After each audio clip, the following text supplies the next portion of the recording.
Right, it's starting now. Just still turning now. Tēnā koutou, tēnā koutou, tēnā koutou katoa. Ngā mihi, tēnā koutou katoa. Ko haheata te manga, ko mata Aotearoa. Ko Christian McCausland, ko Sari Te Waka, ko Ngāti Pākehā Tokuiwi, ko Tim Cadogan is my name. Welcome along. It is so great to see such a large number of people already joining us for this very, very special presentation. I come to you as Mayor of the Central Otago District with mixed emotions today. It was our fervent hope 3 years ago when we made the invitation to Ngāi Tahu that the commemoration for Waitangi Day in the year that it generally falls at Canterbury at Akaroa would be able to be hosted by the Central Otago District Council in Central Otago. Of course, like so many things, COVID has come along and put a stop to that. And it is sad for me that that has happened because I was so looking forward to a conversation in our community about the importance of Waitangi Day in our place.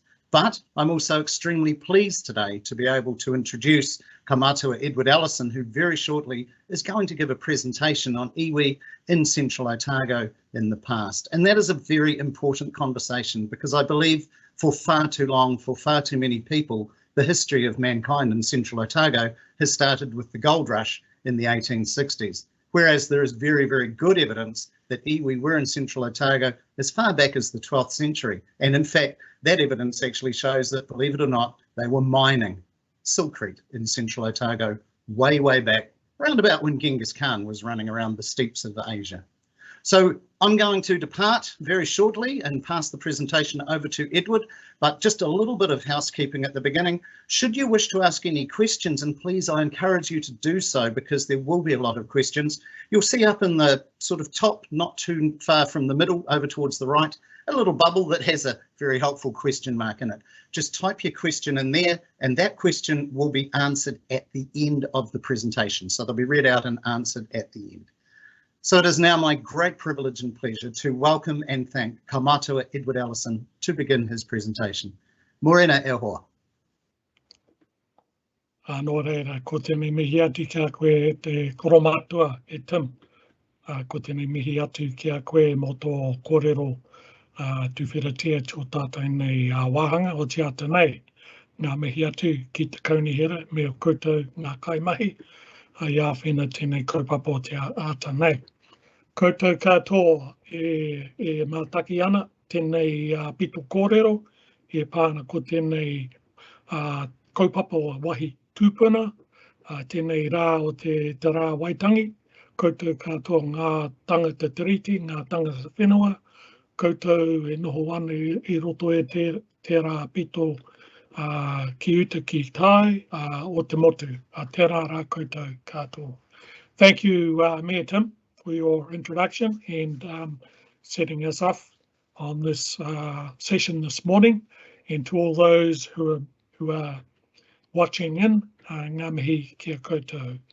This PowerPoint presentation I'm giving has been a kaupapa we've been developing for some years to ensure that our traditions, our associations with our landscape in Otago, and particularly in the interior of Otago, is clear and understood, and that, as Mayor Tim has indicated, spans a very long period of time.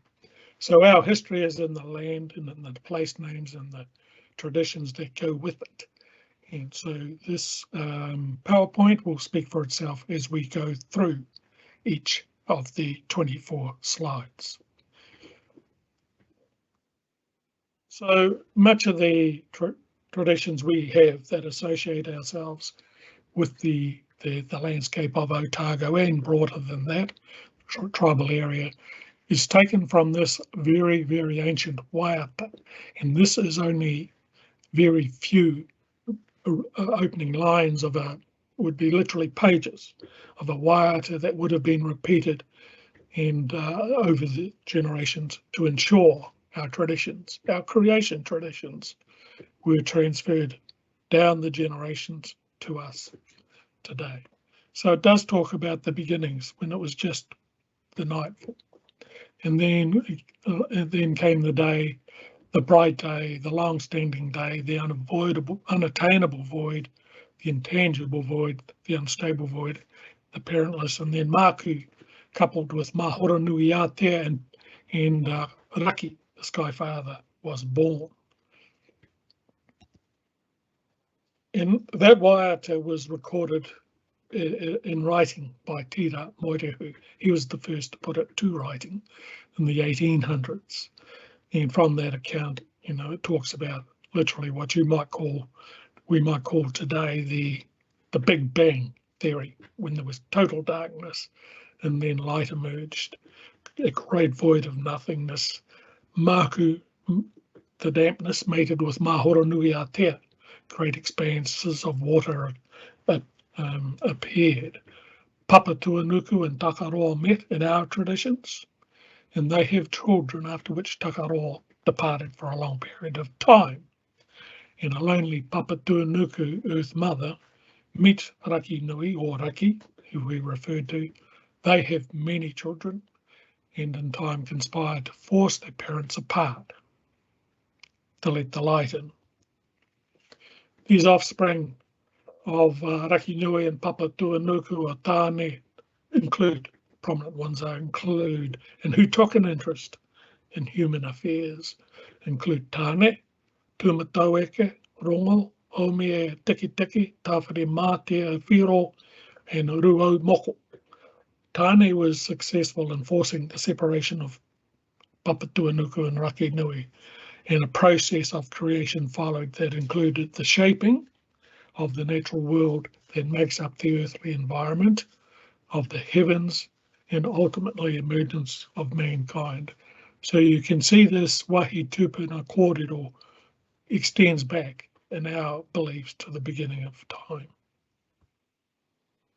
There were a division of duties among the many children, of up to 80 or so, children of Raki Nui and Papatuanuku, and they had divisions of duties across the heavens, sky, air, land, water, and flora and fauna, sea life in the underground, as well as many more elements. And there you have the two wives, Raki Nui, and with Pokoharua Te Po was earlier than Papatuanuku. Pokoharua Te Po had those 4 children there, starting with Aoraki, and then the second wife, Papatuanuku, starts with Tāne, Tumataueke, and so on. From there we gather, you know, these are the creation traditions. This is where the life came from, our life source, and hence the source of all life has a mauri. All elements of have a mauri, or a life force. Originated from those very beginnings and come down over time, evident in both inanimate and resources such as rivers, water, animals, you name it. Mauri represents a connectedness to the beginning of time, and all objects possess a mauri: water, trees, flora, and fauna, and stone. And the many atua or demigods who were guardians or kaitiaki for these various domains are made up of those children from Papatuanuku and Rangi. In this context, the function of tapu restriction arises in deferral by mortals to the demigods, or, you know, Tāne, if you were in the forest, or Takaroa on the ocean fishing. Taking a fish or a tree required rituals to be observed to appease the gods and to satisfy customary law, and very much a karakia was sometimes about an instructive way of saying we're going to do this, and acknowledging those demigods, the appropriate demigod. Going back to the first wife, Pokoharua Te Po, and they had 4 children, including Aoraki, and they descended from their celestial home to the earth to visit Papa Tuanuku, the second wife of their father, and her children. After voyaging around a great expansive ocean, it was time to return. However, their karakia was faulty, the waka listed, and the brothers, led by Ōraki, clambered to the high side of the waka and were turned to stone. And the resulting land mass became known as Te Waka o Ōraki, one of the many names for Te Waiponamu, or the South Island. And there we have Ōraki standing in this beautiful picture. Ōraki being the oldest is the tallest, and hence the name Ōraki for the maunga. Ōraki, Rāraki and the other brothers make up the next mountains beside Ōraki. It was said that Te Waka o Ōraki, under the captaincy of Taihu, which is another waka, Taihu, brought 3 ogres to the inland area of Otago. Pauakai, which was a gigantic man capable of eating man, and Kararahua, a deceitful lizard, and Kopuwai, which today is known as the obelisk, standing on the top of the Old Man Range, were said to have come in that waka, the Waka Araki, or Te Huru. Hurumani was another name for it. So all 3 ogres were associated with the inland area of Otago and linked to the earliest of people, well, to this land. And that's the Rapuwai, who were associated with the Waitaha, the very earliest humans to set foot in the interior of Otago, and in fact, in our traditions in Te Waiponamu. Another waka, there were many waka that came to Te Waiponamu. Another one was the Araituru, and it became waterlogged. We call this a waka atua as well. They were probably not what we'd call humans as such, but there were atua aboard this waka, and it began to founder in heavy seas off the Waitangi River mouth, and lost some of its cargo onto the Moiraki beach, and we can see the Kai Hinaki there. And the waka itself was eventually wrecked at the mouth of the Matakaia, which is now known as the Shag Point. The Shag River. But that Shag Point is where the waka foundered, and the remains of it are still there, seen in Danger Reef. There were many passengers aboard this waka, as many as 70, probably more, and almost all of them made it ashore alive, and they explored the southern area of Te Waiponamu. There was a requirement that they do this during the dark, and they needed to be back at lightfall in this strange new land, otherwise they were fearful of being turned to stone. And as it turned out, most did not make it back over time and were turned to stone, and are now embedded as the mountains. They're in the landscape throughout the region. In some accounts, this includes Ōraki as well. So there are many places in Otago and beyond, actually, where the place names, the traditional names, are derived from that waka, Arai Te Uru.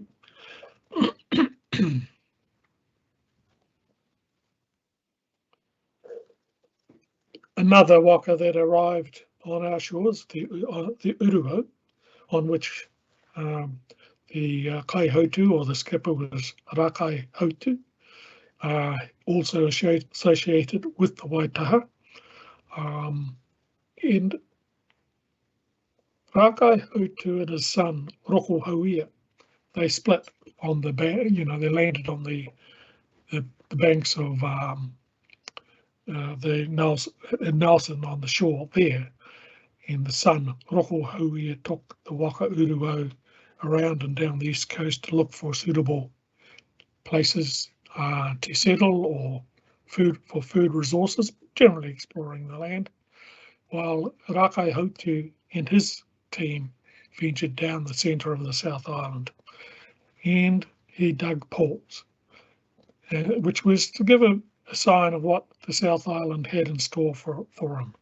And the pools were called He Puna Waimarie, pools of bounty, He Puna Haiautu, Aitu, pools of freezing cold, and He Puna Karikari, pools dug by the hand of man, foretelling that the Waitaha people would encounter waterways full of food for the people, lakes that would be freezing beyond all belief, and the glacial pools in the lakes excavated by man.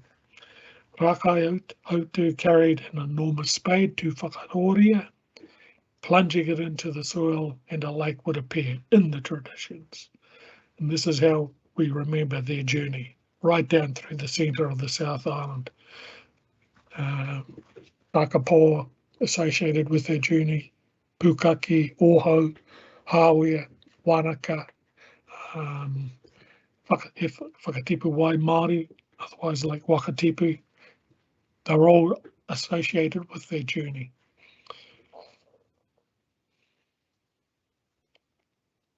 The next one is also referring to their journey of Rākai Hautu exploration to the bottom of the South Island. He returned actually back along the east coast and met his son at Waihao, which is just north of the Waitangi River, and journeyed on eventually to Banks Peninsula where he settled.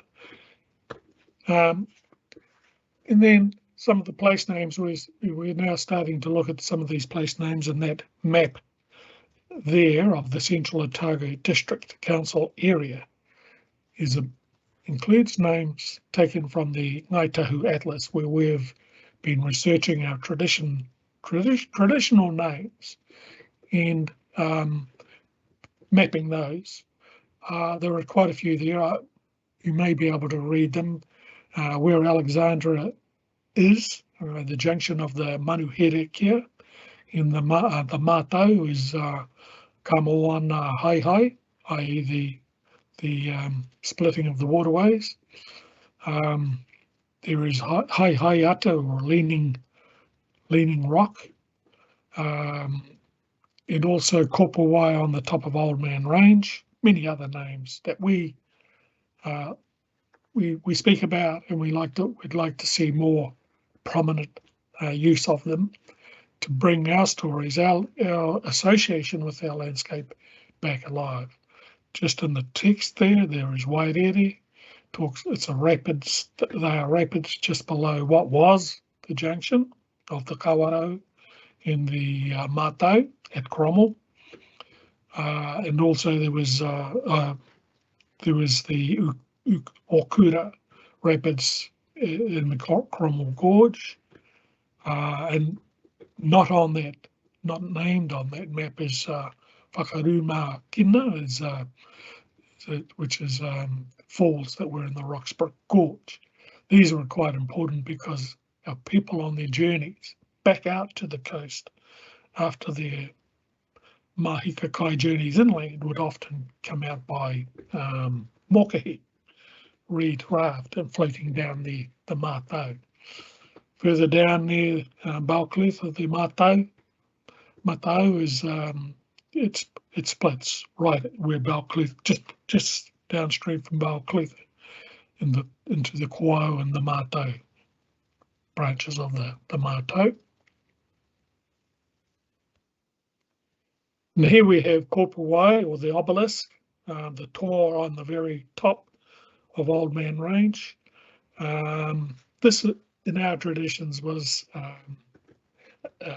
taniwha, an ogre, I suppose, who was reputed to have two-headed dogs, a pack of two-headed dogs, who would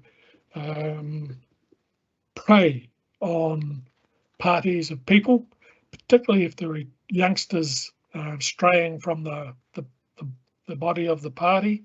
Hence, youngsters were told this kōrero, I'm sure, to keep them close to the travelling party, otherwise they would get lost and be picked up by these roaming pack of two-headed dogs.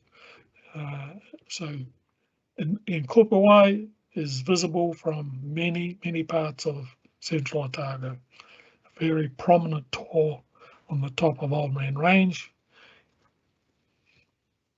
and probably a terrifying story for tamariki to keep them close to the travelling party. Kāti Mamoi were another people, of course, in Central Otago, and they crossed over from the North Island and over time intermarried, merged with the resident Waitaha. And Raki Tauneki was a prominent chief, very mobile chief, and he resided in most places in Te Waiponamu. You can see he was at Goose Bay, Opihi, Otago Heads, and certainly inland Otago and on the west coast. Moved about considerably, and it was at Tahoka, just down, or a place above Clutha, at a place named Kawai Whakatoro, where peace was forged between Kāi Tahu and Kāti Mamoi. It says they're finally sealed, but I think there was still a bit more work to do, but it's principally sealed through some issues with Kāti Mamoi chiefs on that site. That picture we have there from the Hocken collections is there's the Manuhere Care in the foreground, joining with the Mata'au, where current day Alexandra stands.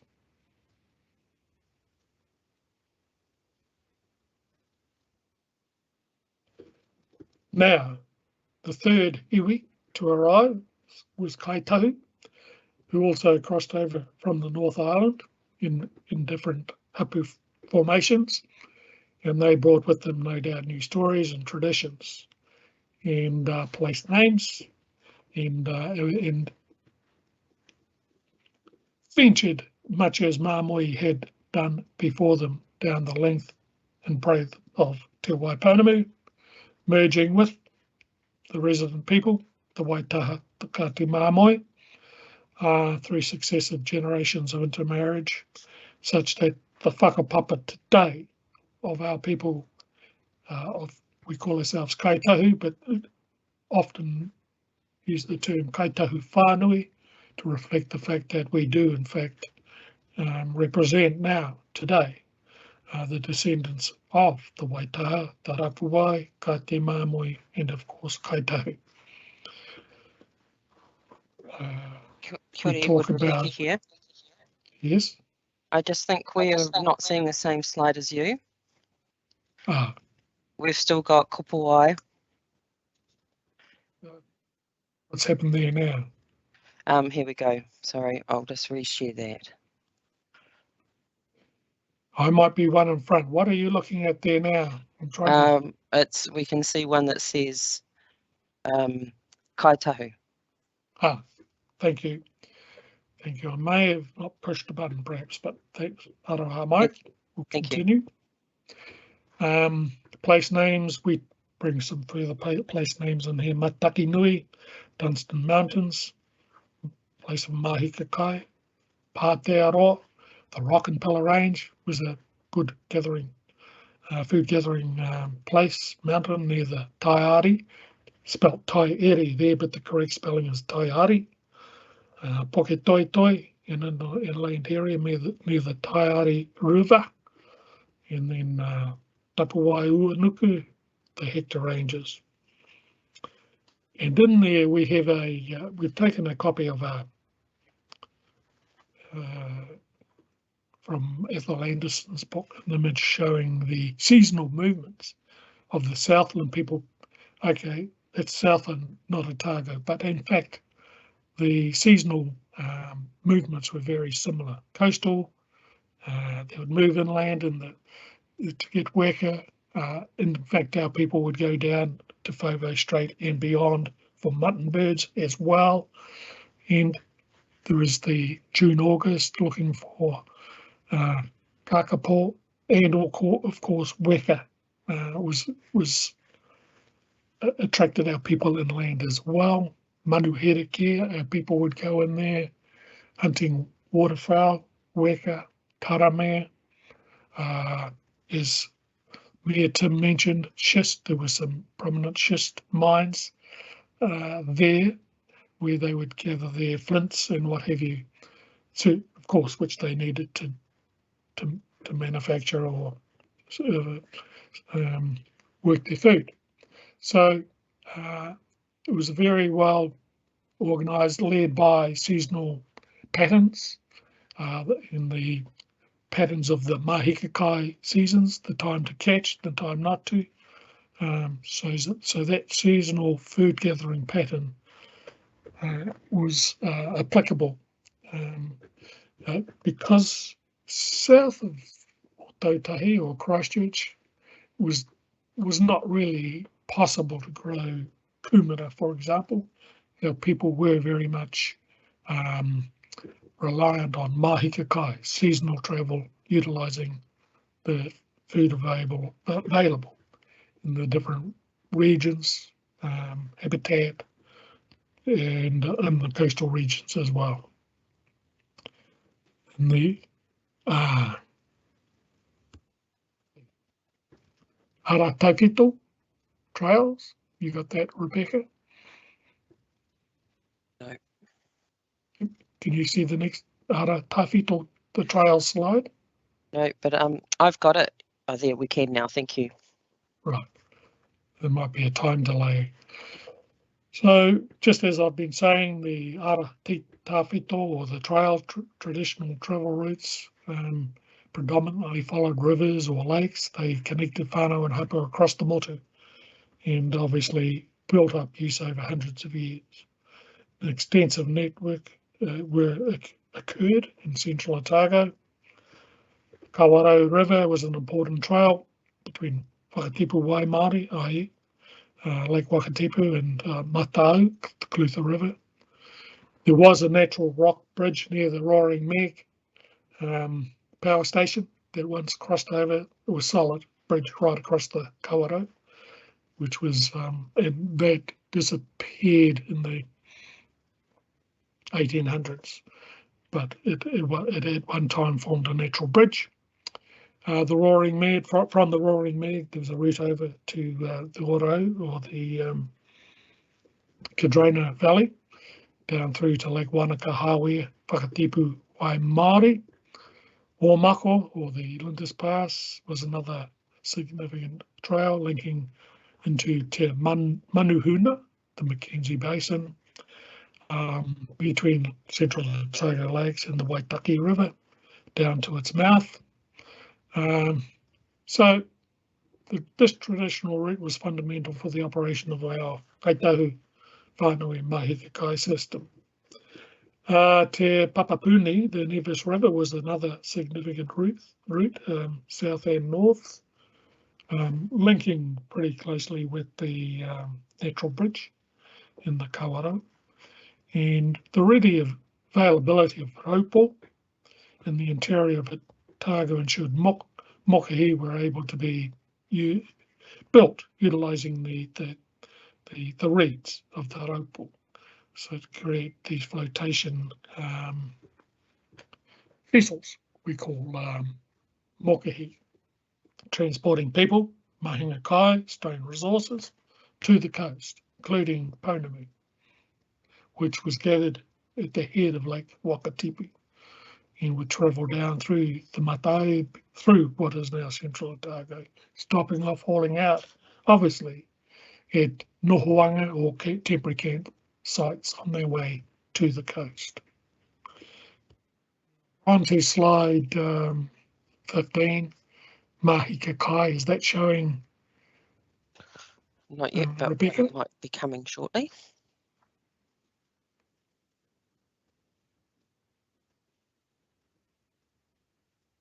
Do you want me to share my version? Oh no, here we go. It just seems to be it just seems to be a bit of a time delay. Thanks, Rebecca. Thank So you. here we have mahikakai. The slides there we have kahaki, the freshwater mussel, the speargrass, or the taramea, is that spiky plant, second down. utilised for making scent. Then there's tuna on the beach there, and te koka, which was important, the taproot of a young te koka anyway, for digging, cooking and gathering, extracting fructose, an important resource and labour intensive activity actually. So Mahika Kai refers to places where food and other resources were gathered or produced. Bird life was abundant in the Central Otago region, widely used. Several species of moa and a number of waterfowl species were caught in the area.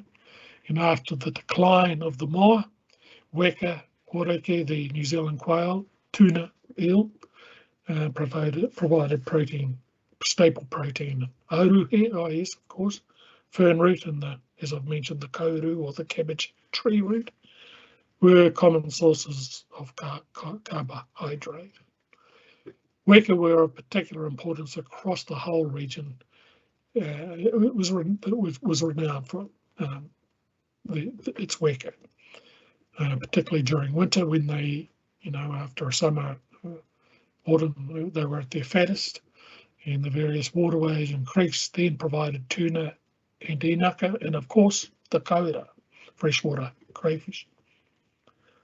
Also recorded were the common consumption of papai, kokopu, kakapo, kea, kanakana, inaka, turnips, putakitaki, paradise duck, cuckoo, pako, tata, brown ducks, little grebe, parere, and the native kiwari. Popular mahika sites where weka was gathered included the Kawara River, the Wai or Oroika, Rorimeg, Matau, Manuhirike, the Pisa Range, which lies between the Matau and the Katrina Valley, Omako, Lindis Mountains, and the Pātea Rock and Pillar Range. And I'm going to another Mahika Kai slide. Oh wait, you give us a signal, Rebecca, when it's come up. Yeah, I'll let you know when it.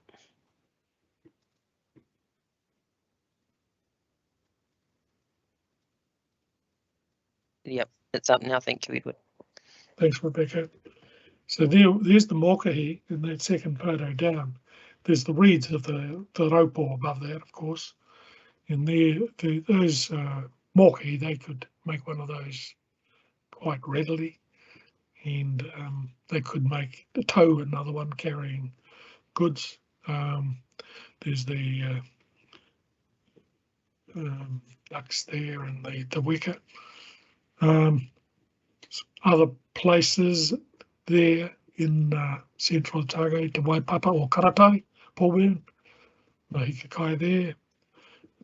Matau supported several Mahika Kai sites. In addition to weka, papai, aruhe, kokopu were often gathered along the length of the Matau. The Omako River, or the Lindis, was renowned for Mahika Kai weka hunting and its plentiful plant resources such as the tarame and the tikumu, mountain daisy, which they would make out of the leaves, the rainproof capes. The Manuhirike River and its adjacent areas were now well known as abundant sources of weka, waikaura, freshwater crayfish, the papai, arohe, parere, putakitaki, kiwari, raupo, and various other bird species. In the inland trail, the Logan Burn to the interior passes the paru or te kaunuia, the Great Moss Swamp, which is recorded as a lagoon where putakitaki, cuckoo, pako, tata, and the native fish, and the various other duck species, little grebe, also were gathered there. Quite high up, but one of the passageways inland. When I say high up, cold, weather could change rapidly up there. The Waihimmel was another route in, i.e. following the pig route, and was another inland trail which was utilised by coastal whānau and hapu to access the Maniatoto to gather kai. Now moving to the next slide.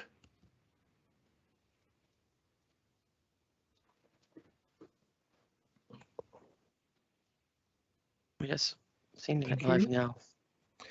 So this one is titled Mana Whenua, and the map there shows where our Papatipu Runaka are located, mostly on the coast, and south of the Waitangi.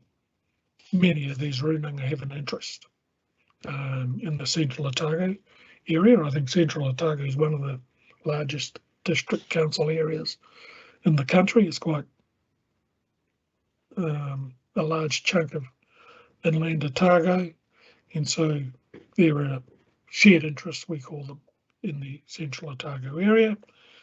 I mentioned the four in Sorry, Otago. Edward. Sorry. We're just having an issue with that slide. I'm just going to transfer to my version of it. Right. And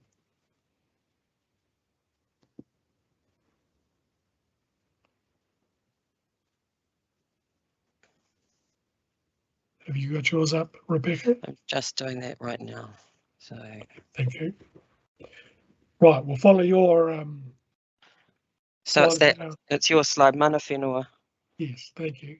Sorry if you were having issues with that, but it's really just showing where the location of our 18 Ngaito Papatipu Aruranga are, as I say, mostly on the coast, south of the Waitangi. Many share an interest in the Central Otago district.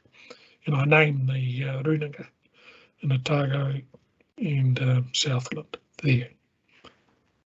I think we can move to the next slide, Rebecca. Thanks. Now, a lot of the kōrero I've given you, of course, has to come from sources.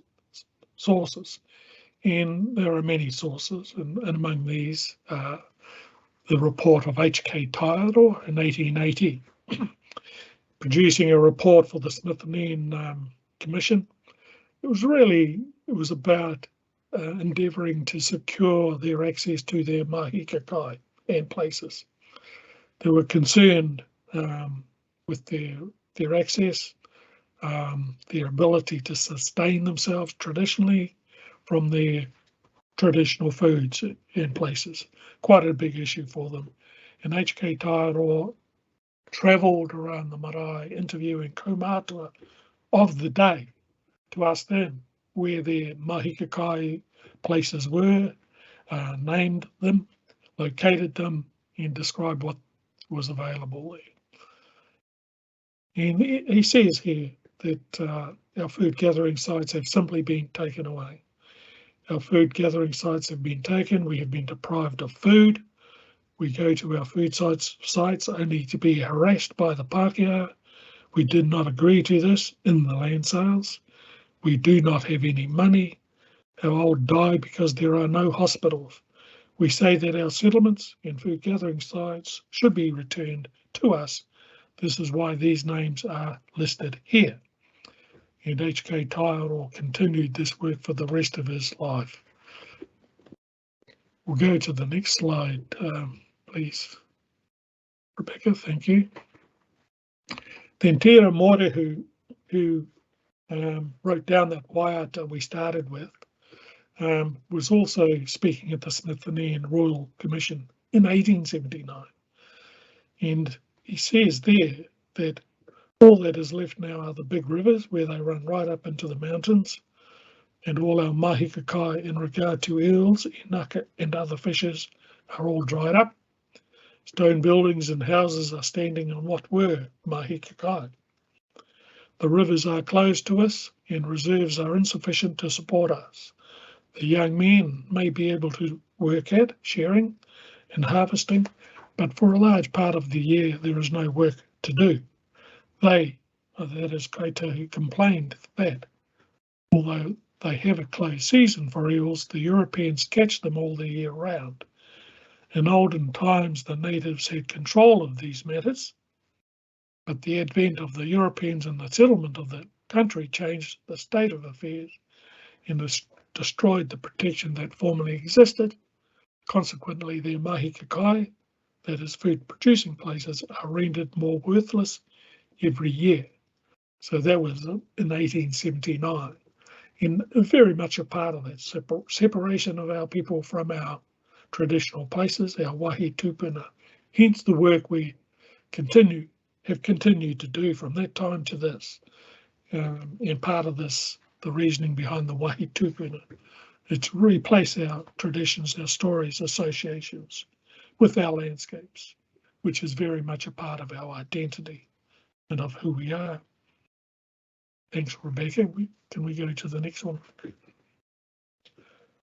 So the Kāi Tahu Claim Settlement Act in 1988 included statutory acknowledgements, and there were 4 in Central Otago, including Kaumātua, which is we've given the name of to Lake Roxburgh, the Mathoda, the Clutha River, the Pobahaka, which one tributary begins in the Central Otago area, and to Waitangi, or otherwise Lake Dunstan, have statutory acknowledgements. Acknowledge that these are man-made lakes that sit over what was once our Wāhi Tūpuna and places of nohoanga, but still important to us, to have that association with also what was once the magnificent flowing Mathoda, Clutha River. The purpose of these statutory acknowledgements was that we or Tront, Te Runanga o Ngaitou, or the Papatipu Runanga, are informed of any activity happening around or within these essays, largely through to improve the RMA process, which was at that time spasmodic from our perspective, particularly requiring consent authorities to have regard for these essays when making decisions on affected parties, so that we were included rather than sometimes left out. Essays do not have the effect of granting, creating, or providing evidence of any estate or interest in or rights of any kind, but merely it's ensuring we get the appropriate notifications. Thank you, Rebecca.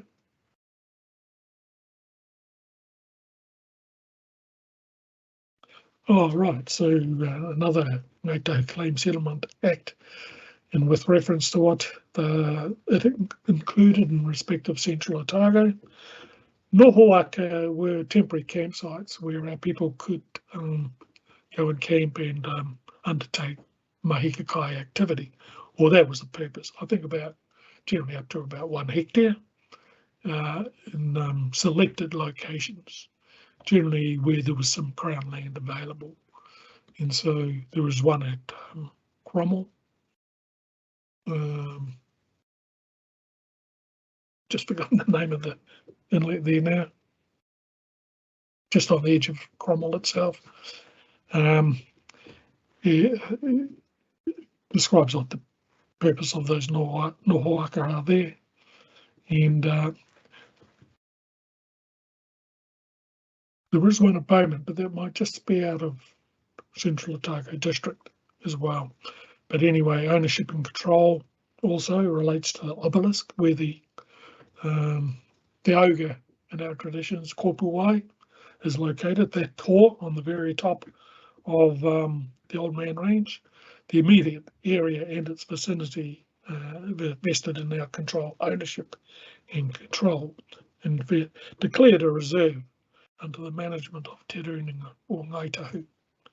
It is a wāhi tāoka of significance to our whānau, Hapu and iwi, given the kōrero that goes with it, and also the fact that Kopuai was associated with that very early waka atua, the waka araki.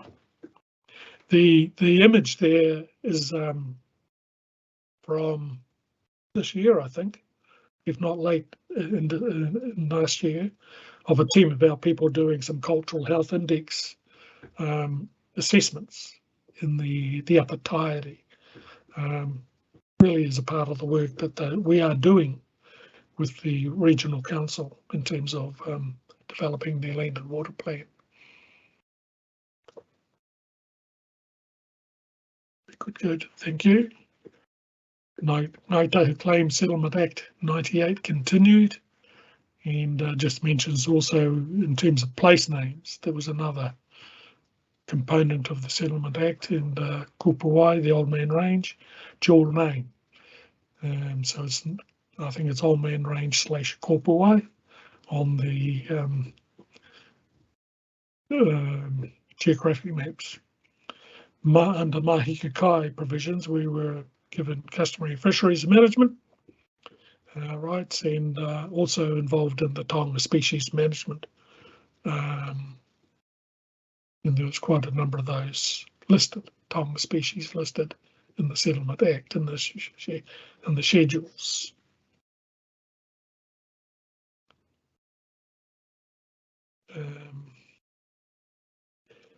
Now this is also another source of information, I suppose you might say, in terms of building the layers, I suppose, to our Wāhi Tūpuna. On the wee index box there, you'll see CODC, we've identified the layers of Wāhi Tūpuna.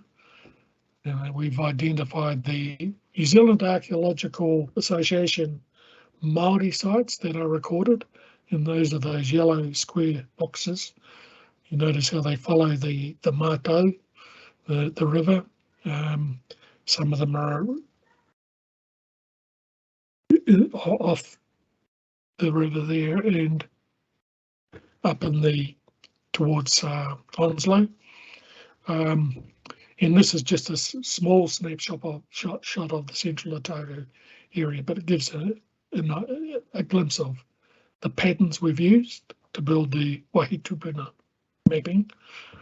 We have our traditional names, the green boxes there, where they are located. Not a lot, but that is what we have gathered. Most of those weren't on our traditional maps, I mean, New Zealand geographic maps. The Tiara Whito we've identified as well. The traditional trails, the main ones, but needless to say, when we're talking about Wāhi Tūpuna, the whole landscape is ancestral connection. We cannot say that our people weren't in any one place. Lack of evidence is not evidence of absence, and so the Wāhi Tūpuna are talking about places of trails, habitats, popular Mahika Kai sites, but it doesn't override the fact that our whole landscape is ancestral, considered ancestral. And then in the orange there, we can see the parts of the Central Otago District Council boundary. I'm not able to see the bottom icon because this is it now.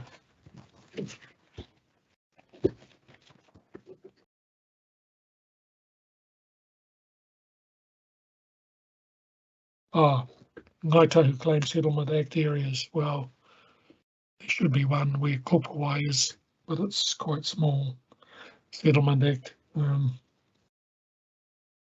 where there's land transfers. I don't think there was too many in Central Otago. Thank you, Rebecca.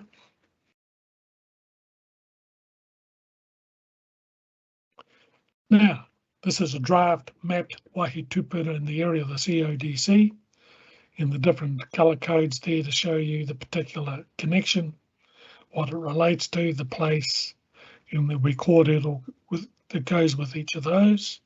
As I say, they are crisscross, Central Otago District Council area. The whole landscape is considered ancestral, but we've particularly identified these areas, and it's an endeavour to bring our presence, our association, our connection, our history, traditions, place names alive, more so than they have been, I suppose. Make that evident, and certainly in the case of RMA processes, for example, that helps the district council or the regional council when they're preparing plans, policy, or considering resource consents, that there are these interests, that we have this overlay, you might say, much like there is on planning maps. There are many overlays, and this is just another one that we are proposing that Central Otago District Council consider. We currently have this process running in the Queenstown Lakes District Council area, going through mediation at the moment, and on the coast in the Dunedin City area we instigated that many years ago. But we find this is stimulating for us in terms of looking at our history, identifying places, linking it to these maps, and bringing alive the kōrero. Very much a part of our identity with the landscape, gives context to our mana whenua tanga, our role as mana whenua, people of the land, and of course, you know, our aspirations around mahi kakai, much of which is gone, but they are aspirations that where we can restore, protect, and value these elements of our traditions, histories, and relationships. This presentation was presented just under a year ago to the Central Otago District Council, and we will continue to build this Wāhi Tūpuna matrix across various Otago landscapes. And that was the last slide, and we've got about 9 minutes to run before question time, but I'm sure we can start it early. Rebecca. Yeah. There was one slide that we didn't see when you were speaking to it, which I'm just going to share now. Oh, sorry. Yeah, okay. And there's been a request to see that. Thank you, Rebecca. Yeah, that's an important photo from 1880s, not an exact date, from the Hocken collection. And as I've mentioned, the Manuhira River in the foreground, in the Mathoda flowing past, and where current day Alexandra sits. And we had the slide under the heading Kate Mamoi in Central Otago. Well, it related to Waitangi and Kāi Tahu as well, of course, but I mentioned Raki Tauneki, mobile Kate Mamoi chief, who lived in most parts of the South Island, but gradually retreated southward as Kāi Tahu made their way down, joining up with Mamoi, willingly or otherwise. And yeah, so there was the kōrero with that slide. And I did mention about the some of the peacemaking that went on. Is connected to the Matau, just north of the upstream of where Clutha is, at a place called Kāwai Whakatoro, involving the chief, well, the chief's brother, Chief Raki here, and his brothers, more his brothers. Raki here had died by that stage. Thank you, Rebecca. And so that does now conclude the PowerPoint presentation. I'm happy to answer or respond if I can to any pata, any questions. Kia ora, Edward, and tēnā koe mō tēnā. We do have a number of questions. It's Sanchia Jacobs speaking, by the way, for those listening in. I'm the Chief Executive at Central Otago District Council and have the privilege of going through the questions that have been coming in while Edward has been presenting. The first two questions are actually somewhat interconnected, so I'm going to read them both out to you, Edward. The first is, what are your thoughts on the hapu of the inland areas? Who are they and what are their names? And the second is, why are there no marae or runaka around Central? First one, in terms of hapu, I can certainly speak for ourselves, Ōtākou. Kāi Tahu was prominent hapu of the Otago Peninsula, prominent in Otago and beyond actually. Karatai, the chief who signed the treaty at Ōtākou, was born at Lake Hawea. The Waipapo Karatai, is a river just near Alexandra. There is no question that hapu has strong links in there. There are other hapu and whānau from the delta of the Mathoda, the Clutha area, Maranuku, associated with Tuawaiki or that hapu. They had linkages inland, and then of course an indicator is also your pounamu resorts where it was manufactured. It was taken to the coast. So 50% of the pounamu, archaeological evidence of pounamu, 50% was manufactured on the Otago coast at Pocket Ōtākou and just north, and along the Murihiku coast. So that's an indicator there was much travel by many people, but I'm speaking for our hapu rather than other hapu and associated hapu, i.e. Tuawaiki and the mouth of the Mathoda. Why are there no papatipi runanga inland or marae runanga? Well, when the sale deeds were entered into in Otago anyway, the principal ones were the Ōtākou block first, and the lands reserved is where our people wanted to retain the place most important to how would you put it, what they treasured, I suppose, such that they didn't want to sell, and that is where principally they settled and remained, i.e. there was the Ōtākou area, there was some land at Karatani and some at Moiraki and down at the mouth of the Mathoda, entire mouth, all coastal. Now, inland, yes, people went in there seasonally, but on the coast, the advantage of seafood, kaimoana, and also the coastal bush, the types of foods they could get, and travel, the ability to travel by waka. So you could see the strategy in terms of coastal living.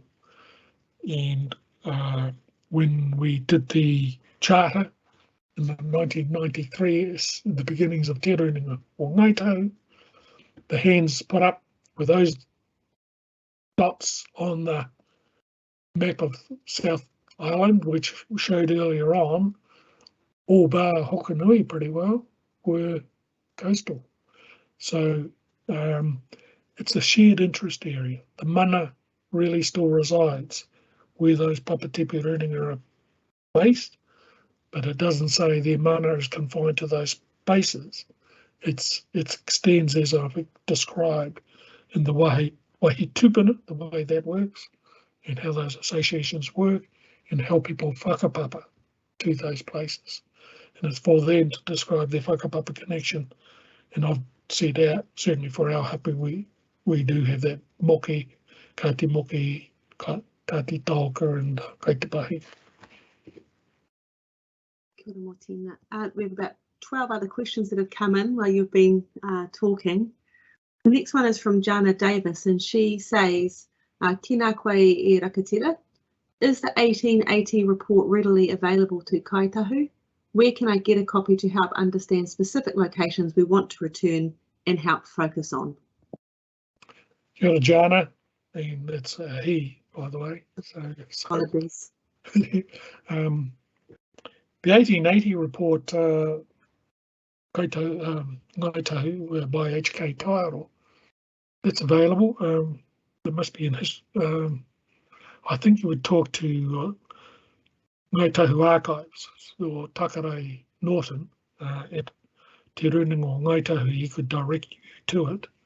I'm pretty sure it's quite available. I'm not sure if it's available online. but it's a good resource to have, given that the Kaumātua, here's HK Taiaroa, talking to Kaumātua, who knew these places intimately. I think that answers that question. I couldn't direct you specifically to how to get it, but it is available. And a second question from Mr. Jana Davis. Can you have Wāhi Tūpuna sites on private land? Well, the Wāhi Tūpuna site, we're talking Wāhi Tūpuna predate legal title. These are how we see the landscape, how we remember the landscape, how it speaks to us. It, you know, the whakapapa linkage goes back, you know, as Tim Cadigan mentioned, to 1300 at least, and in our kōrero, of course, goes back to the beginning of time, you know, the creation of the whole landscape. So yeah, it doesn't impact on private or public land, but it's an information layer that is important and should be recognised as was part of the requirements under Article 2 of the Treaty of Waitangi. Thank you. We have replied to this person separately as well, but just we've had Evelyn say that this is invaluable and she's wondering if we can have a copy of this presentation. It's so incredible and valuable history. And we've just let you know that we will be publishing the recording of this presentation by this evening on the Central Otago District Council website, so it will be available there for people to refer back to. A further question from Deborah, same one, could the slides be made available to attendees, please? That will be up on our website later this evening, Deborah. A question here, some of these are anonymous, Edward, which is why sometimes I'm not reading out names. But is there a relationship or connection between the name of Matao, Clutha and Mathoda River? No, don't think so. Matao is probably referring to currents associated, you know, when you look at the Matao, sorry, you can see get the sense of an underlying current there under the surface, and that's what that name is referring to.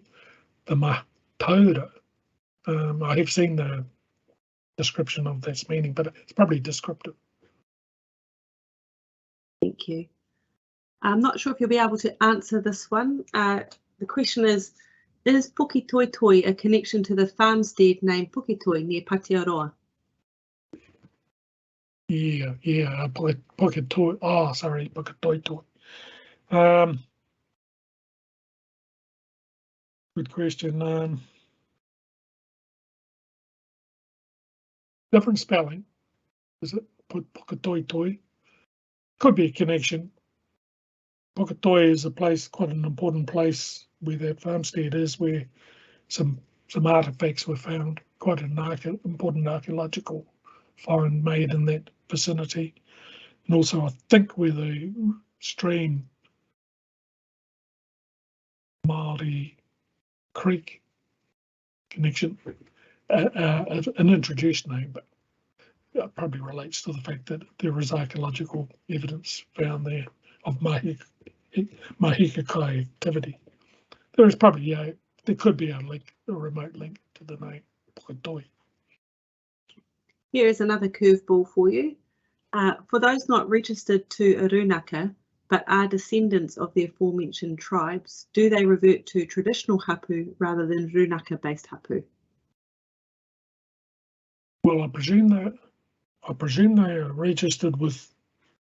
It's a hard one to answer this unless I presume they are registered with Kāi Tahu, but not active or connected to a Papatipu Runanga, I think it is what they might be saying. But their whakapapa should take them to the appropriate location of where their Hapu base was, which in most cases should have a marae, a runanga connected to it. So the runanga is a structure The marae might be where, if there is a marae there, and the papakainga or the ancestral places where your whakapapa takes you to. So there is a bit of a tracing, linking to go on, and it's really understanding your whakapapa and where that takes you. And sometimes it takes you to more than one papatepe runanga. Some people could go to quite a few because they will have various affiliations. Registering with runanga, that's a prerogative of the individual. And for once they've got that information of which one they might align to, whakapapa-wise, that's for them to follow and make the appropriate application. I'm hoping I've answered that sufficiently for the questionnaire. Thank you. I'm sure they'll come back to us if not. Another question here, and we're still climbing in questions actually as we continue, so we're not getting towards zero at all. We're at 16 new ones in, Edward. Kia ora, I've noticed mani o toto spelled mani a toto often. Is this a historical and translation error? It's a typo in the current New Zealand geographic mapping system. Mani, what do they call it? Mani o toto, I think. It's really mania, the waving, mania toto blood. So it's sort of the colour of the, what do you call it? The plant. Well, you know, high country plant that was predominated up there, waved in the wind, like it with a red tinge, and hence the name mania toto. You know, what not tussock. Sorry. Thank you. This one is from Denise, and it is, do you know what the maunga with the big clock in Kāmoana Haihai is called? That's the Alexandra clock.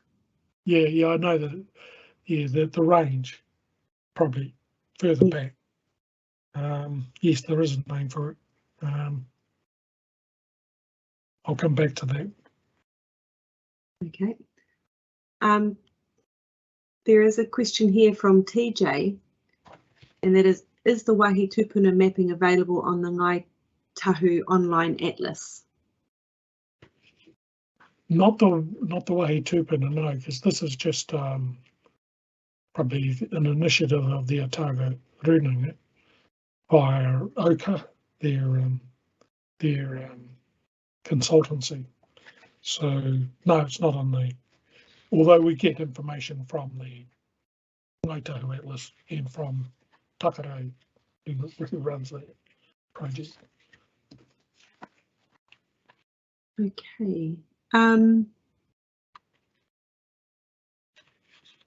There is one here from Danelle Manihira, and Danelle is asking, Aku mihi nunui, beautiful kōrero so far, matua, thank you. Can you share your tales of Hākitekura and her past site? What about Pikirakatahi and our Kāi Tahu occupation up here at the top of Okatipu Waitai? Ngā mihi kia koe, Danielle. Hākitekura, a very important ancestress, daughter of Tūwiri Roa, who had a permanent settlement for a time at Tahuna, near Queenstown. And she was prone to exploring the area, and there's many place names named after her.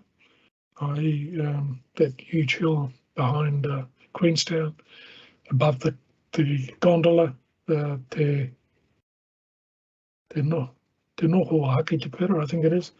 And then she was also renowned for swimming, like Wakatipu, from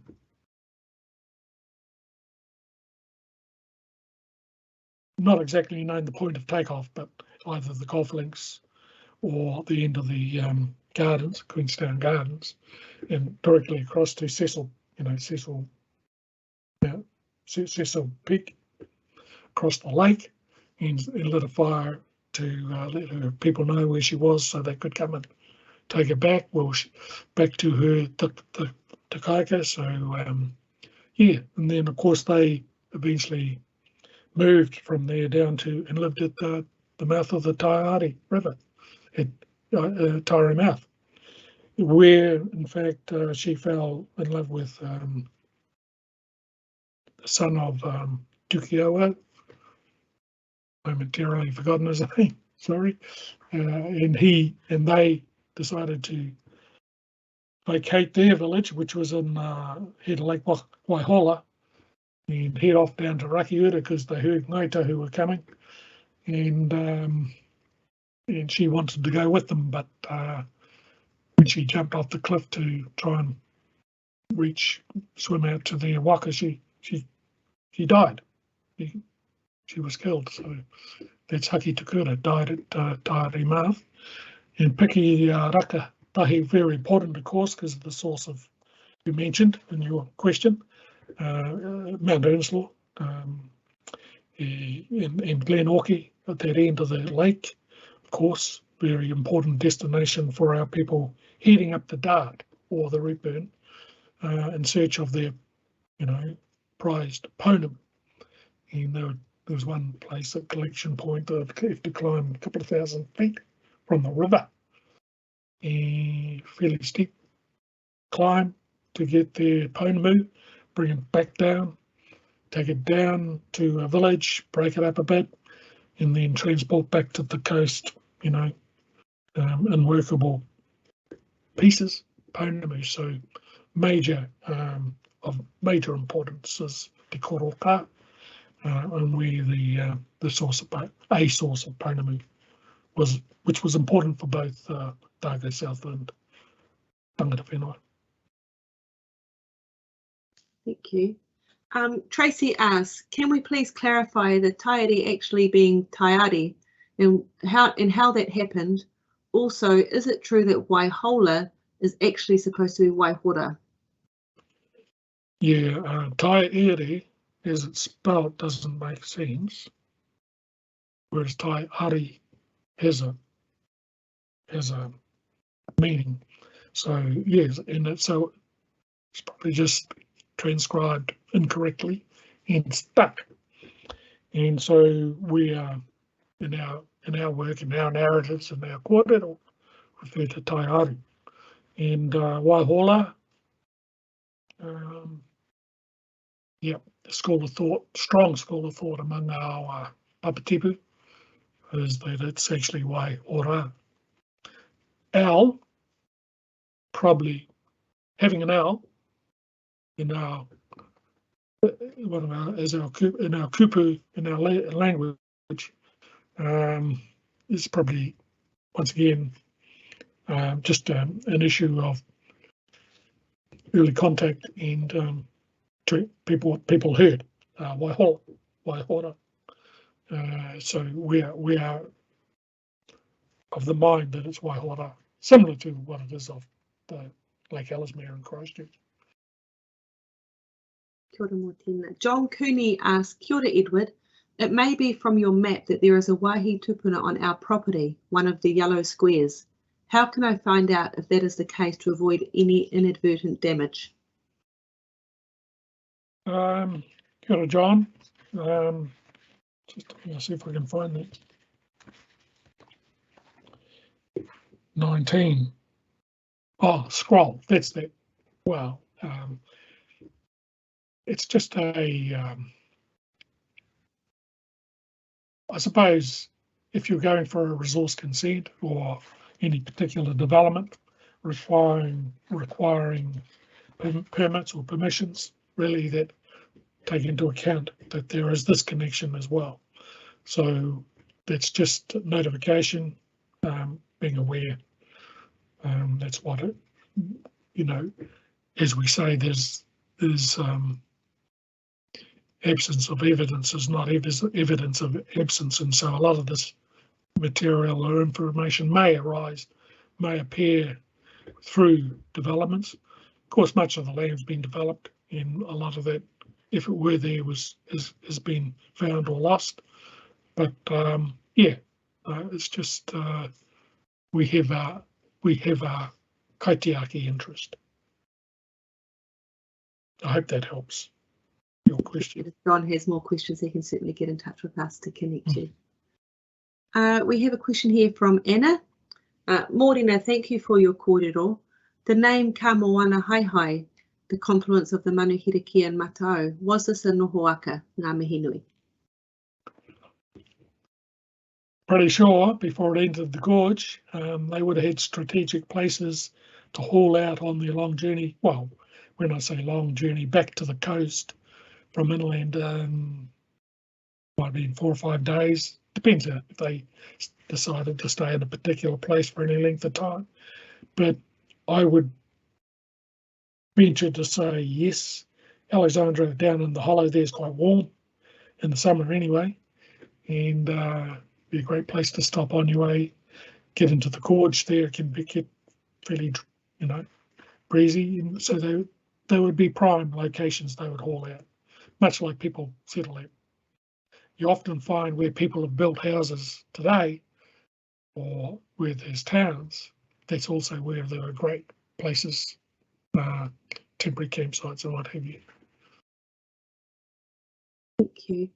Edward, there are a few questions that are a little bit outside the scope of the Wāhi Tūpuna in the CODC area, but are you happy to have a crack at answering them? Yeah, thanks. Brendan asks, would it be remotely possible for the nearing Runaka to join resources and build a marae around the southern lakes, so whānau up here have a place to meet locally? What is the tikanga around this? Yeah, well, the key thing with the marae is you want to be sure that they're going to be safe and function well in terms of kawa and tikanga 365 days of a year. And so if there's strength in numbers and certainty of stability and upholding all of those values, that's a challenge. The first thing to establish, and that is not evident currently, but maybe in the future. There is no saying that it won't happen. It's just there are certain things or thresholds need to be met, and also being clear about what we've been talking about, actually traditions, customs, connection, in the mana of the place in representing the tūpuna. So yes, potentially yes, but in reality some way off. But certainly it would, it is a Kāi Tahu aspiration to have more presence in there. There's a lot of things we are asked to do in there, and would be great to have more joined up activity going on. So it's a roundabout way in answering your question. Many questions. It's a big job upholding a marae. I'll give you a breather while I share with you a comment that's come in from Denise, who says, ngā mihi nui ki a rangatira, excited to share all this mātauranga with my tamariki. Denise. Laura asks, do you have any stories connected to Te Parihomia, Portobello? I'm sure, close to your home. Yes, but yes, that's a depth of history and traditions and connections in kōrero associated with the peninsula and Dunedin. It's a huge area, and probably would only be scratching the surface to try and answer something at the moment, other than to say I was going to have a background picture put up, but I just couldn't quite work it this morning, of Pukekura, which was where the treaty was signed 13th of June 1840 by Clutha and Orkuta, and it's related to what we're doing today. It's commemorating Waitangi Day and the treaty, signing of the treaty, and the fact that it happened there at near Ōtākou, near Portobello, Pari Haumea, that long ago. What was that, 182 years ago, I think. Thank you. Bringing it back to the Central Otago rohe, we have Morena Edward. Thank you for your kōrero. Do you have any specific kōrero about Haihaiata, Leaning Rock? I have heard it referred to as she. She? Yes. Oh no, it's a descriptive name because it really the morning ray, emerging morning rays of the sun as it rises in the east strikes Haihaiata, and hence that's the name. Not, dawning, the dawning.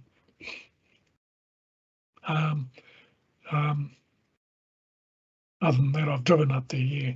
Instead of climbing, I was going to climb, but I found the track. Could drive all the way up.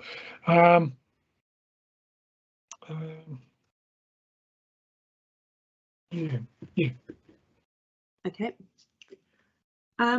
Another question here. What are the names of pre-1996 Runaka Hapu in the inland Otago area? Pre-96, i.e. prior to Tront being formed. Well, there weren't really.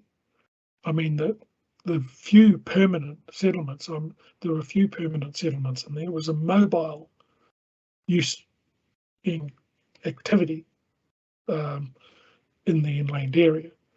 The permanent village I just talked about was Tūwirido. There was a few others, mostly mobile, hunter and gathering. When the Waitaha were in there, and when they were in their prime, there was probably more permanency, and the moa was there. But really, in that post-contact period, you would pretty well, as described by Tairo and Tira Moirahu and the Smithsonian the Commission, pretty well our people just lost access and weren't welcome on private property. They were seen as a hindrance and a nuisance. And anyway, a lot of the wetlands and stuff, there was modification going on. So, the connection was strangled. And that's what we're saying. Thank you. There's two questions here that are interrelated, one from Danelle and one from Duncan. Firstly, you've showed us the draft mapped Wāhi Tūpuna map in the CODC map. Do you find this map is effective in protecting place? As a draft, is it to be used in the RMA process to halt inappropriate land use? Is this map available as an indicative map to the public? And does this map place a korowai over whakatupu wai Māori? Which I know there's a lot of questions in that, but I think if you take the theme, and then Duncan follows up with, what are your aspirations for the longer term recognition of Wāhi Tūpuna in CODC? Kia ora. We've shared it with councillors of Central Otago District Council, but it's not official at the moment. It's not been lodged. I'm not sure that the district plan is at the stage where it's been lodged, but that's the form of it. And it's very much like if you look at planning maps within the district council offices, it's the same thing as saying, well, yeah, there's this layer as well to consider. So it's just showing our association and making it available publicly. It will be public because that's the purpose of it. So it enters into the public domain and is a part of those planning maps that councils work by, and allows them to say, oh yes, well, we should talk to so-and-so if there's this activity. So it's just being clear and making that material available like it has never been before for 100 odd years, and so it becomes a natural part of the planning activity and lives up to the requirements that are expected of the RMA in terms of section 6, 7 and 8, 6E, 7A and 8, and doesn't place any, what was that in terms of like Wāhi Tūpuna? What was the term used? A moratorium, I think. A korowai. A korowai. Well, you could liken it to a korowai, because yes, you're right. Beyond Central Otago, we do have them on lakes Wāhi Tūpuna and Runaka and Hawea, given they're important. You know the story with Kāi Tahu and his core, the digging stick to whakaroria. The creation stories are very much associated with those lakes. So yes, factor those in. Those stories, those associations, that connection is an element to be considered when activities are planned, proposed, or permitted.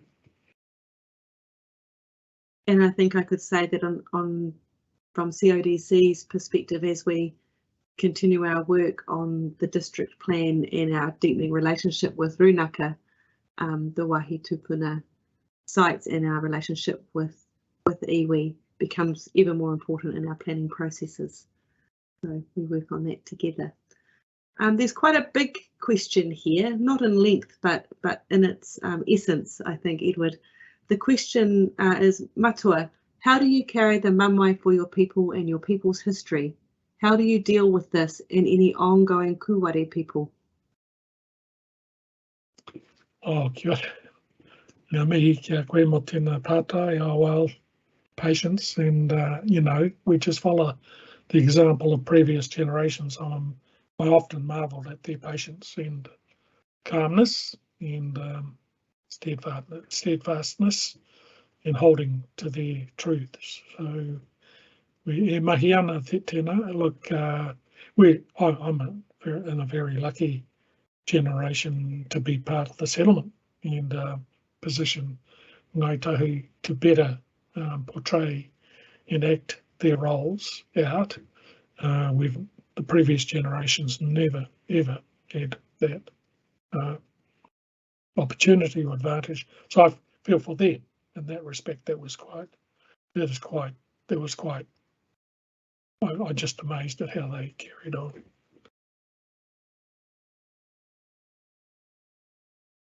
Thank you. A question here from Fiona. Ko whi toku ingoa. I loved how you described kopawai to likely be a story told to young tamariki travelling in the hunting groups as a means of keeping them safe. Would the story of Powaki have had a similar meaning? I believe so, because Powaki was capable of lifting a child in its claws and flying off. So I think it would be totally related, yes. Okay, we're starting to get through these. I'm trying to ask the Central Otago specific ones first. And we've gone through most of those. So here's one from Suze Keith. Tēnā koe. Thank you for this presentation.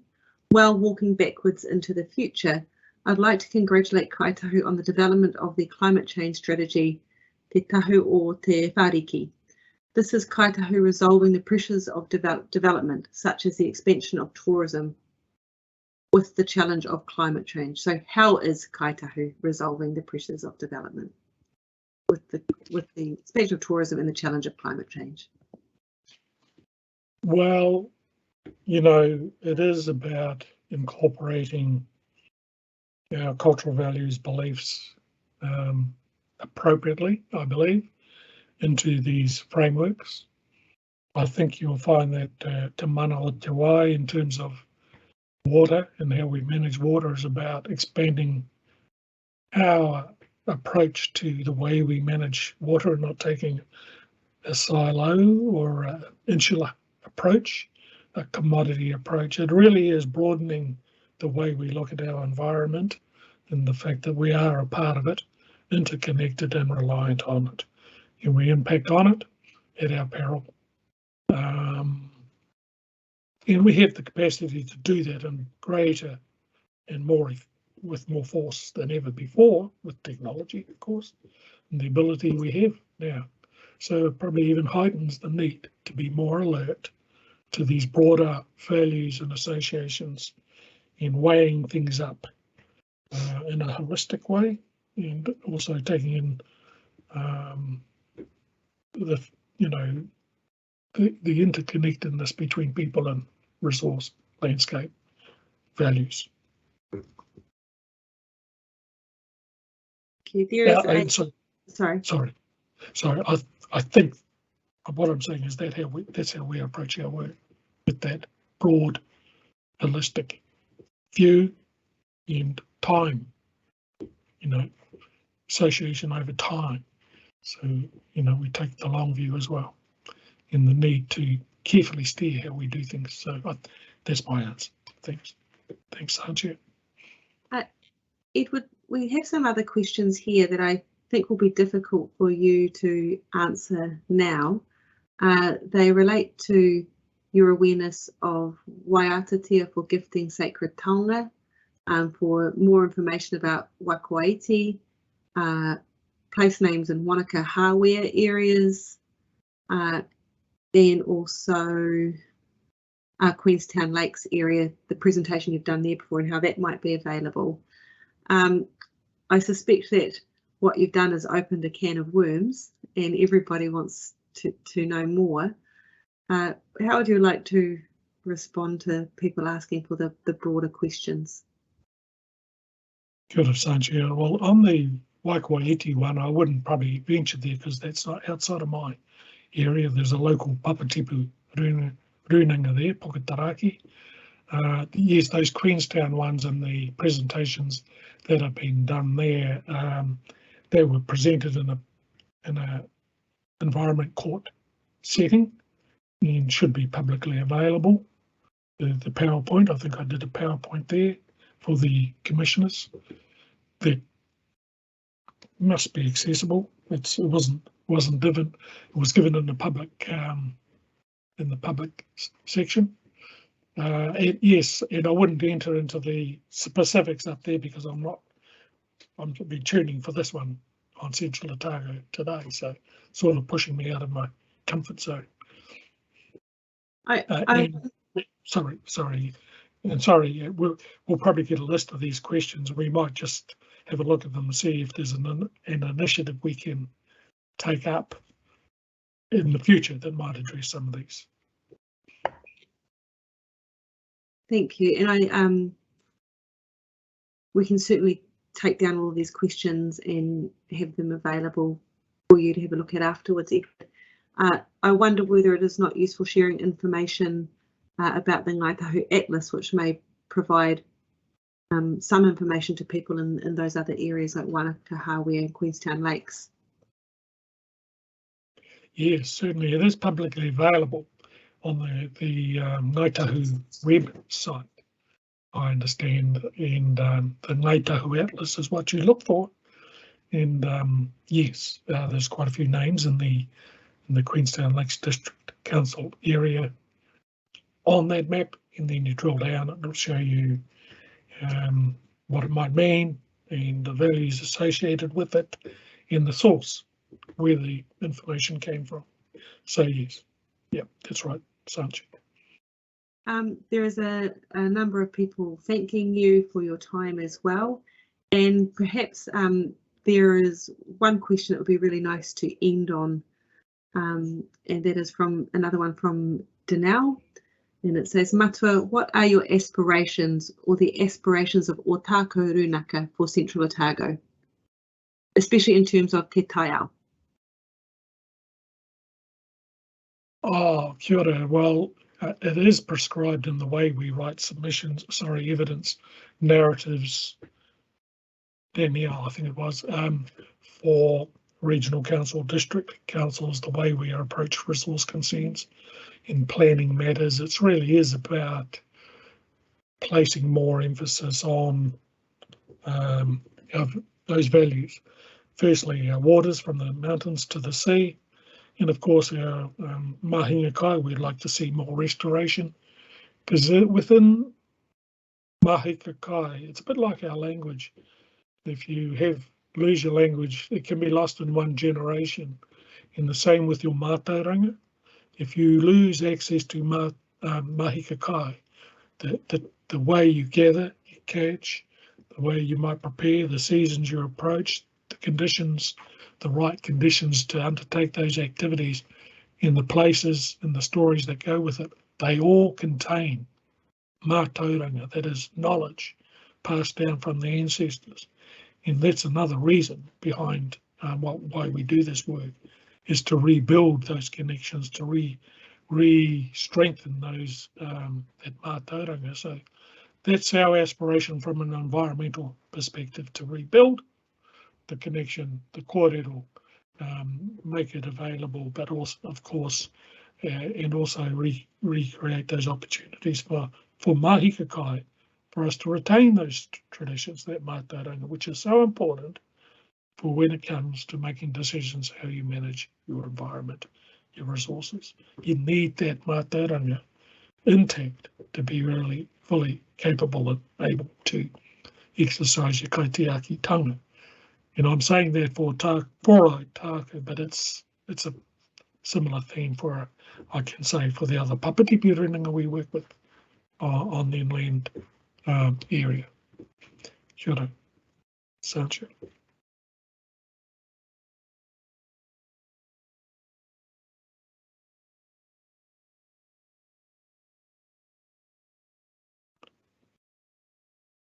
You're on mute, Sancho. Thank you, Rebecca. Sorry.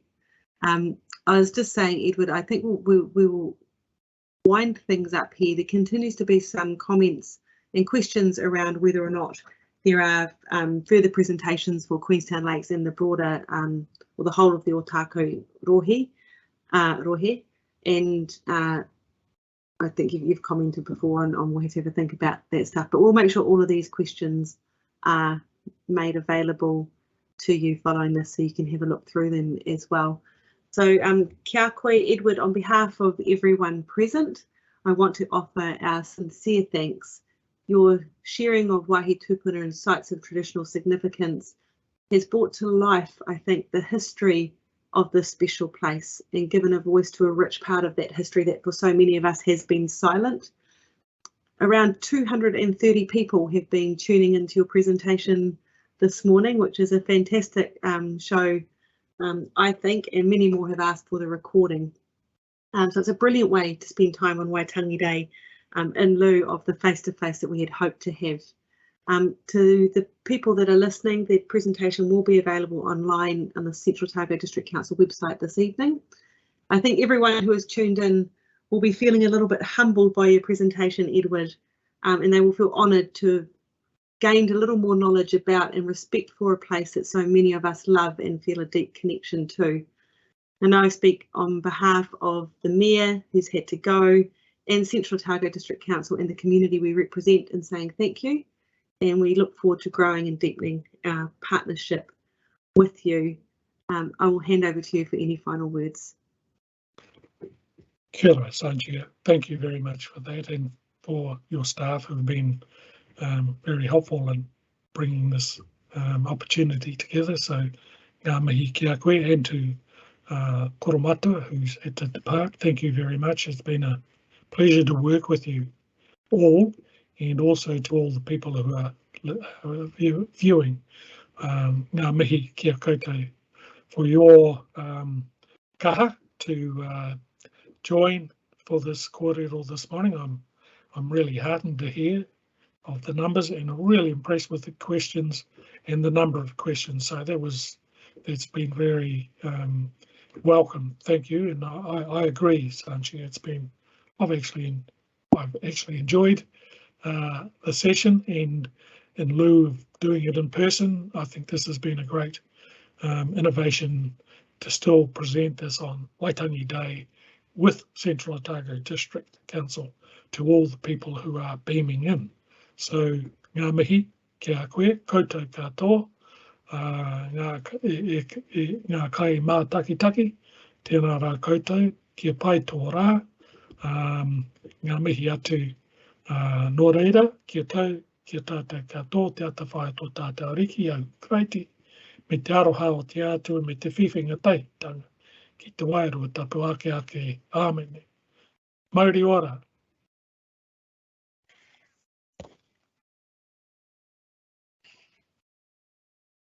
Thank you. Rebecca, I'll get you to